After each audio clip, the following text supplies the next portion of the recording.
সম্মানিত দর্শক, তো আজকে আমরা আসছি সিনোয়া ভেলাতর ভদ্রপাড়া হচ্ছে একটি কৃষক সুবিপুল কৃষক ভাইয়ের কাছে বেগুন চাষে।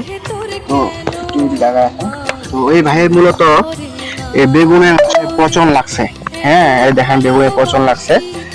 তো ভাইরাস, যেটাকে আপনার ব্যাকটেরিয়া ছত্রাক থেকে শুরু হয়, তো এই পচনটাকে, এই বেগুনের যদি আপনারা পরিপূর্ণভাবে পচনটাকে প্রতিক্রিয়া বা প্রতিরোধ করতে চান, সেক্ষেত্রে প্রথমত আমাদের ট্রাইসেপ প্রতি ট্যাঙ্কিতে 50 মিলি এবং বায়োলাইফ প্রতি ট্যাঙ্কিতে 70 গ্রাম করে সুন্দরভাবে ভিজিয়ে স্প্রে করবেন। এবং 8 থেকে 10 দিন পরে আমাদের ফিনিশ প্রতি মেশিনে 10 থেকে 12 মিলি এবং বেনিস্টার প্রতি ট্যাঙ্কিতে 30 থেকে 40 গ্রাম করে সুন্দরভাবে ভিজিয়ে স্প্রে করবেন।